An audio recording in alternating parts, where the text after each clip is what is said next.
Hey everybody, welcome to Club and Country. Russ Thaler, Calen Carr, the friendlies are over, okay? But we're gonna talk about the Hex in Mexico at another time. Let's talk about what we saw in two games, at Cuba and at home to New Zealand. Who stood out to you in the best possible way?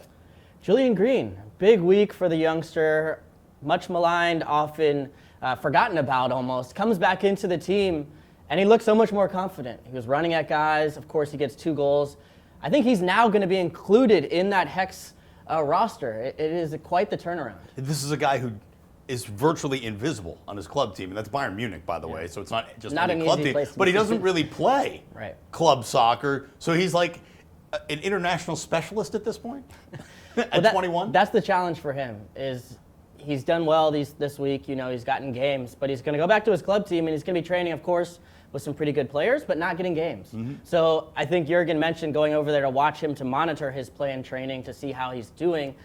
But I don't think it's enough to get him into the starting lineup, of course, or maybe even minutes, but I do think he'll be included in the group. All right, so you think that Julian Green's going to be in the 23 when they take on Mexico on November 11th. Has Sasha Kljestan secured a spot in the starting 11 at this point? I really think so. It's crazy to think because he's just gotten back into the group. You thought a month ago that he was never going to be called up for the national team again. Now in the Hex, he's looking like a central figure, and I think deservedly so. When you look at his play, of course, it's hard to read too much into these games a little bit because they're not against the top competition, but the way he's worked with the group, his partnership with a guy like Josie Altidore, you saw him slip that ball into him, that DeAndre Yedlin gets the chance off of, and then even some of his play with Pulisic in games before. I think he's really made himself a central figure going forward. I think we'll see him starting against Mexico. All right, the last guy I want to talk about is sort of the mystery man of the group. It's Linden Gooch. 20 years old. He's starting sometimes in the Premier League for Sunderland. We saw a little bit of him in D.C. What are your impressions of this young guy? Because we don't get to see him a whole lot. Yeah, he's sort of a mystery. I looked him up, and he's from Santa Cruz. One of my old coaches coached his brother, and I'm like, how do you go to Sunderland from Santa Cruz? That's a big jump. But apparently he's got some heritage history over there. I think he's Irish and American. So he was able to go over there at 15 and then stayed.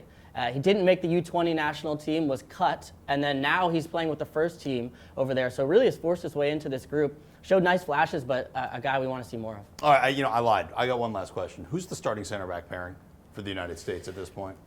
Brooks and Cameron, for sure. Brooks and Cameron. I think that's it. You know, those two have been great over the last year. I think we're actually in a pretty good spot throughout the back line where you know what you're going to get looking towards the Hex. Fabian Johnson and DeAndre Yep. on the outside and those guys in the middle. All right, what do you think? What do you think about Julian Green, who we haven't really seen since the World Cup in Brazil, and here he is showing up and showing out pretty well. Linden Gooch.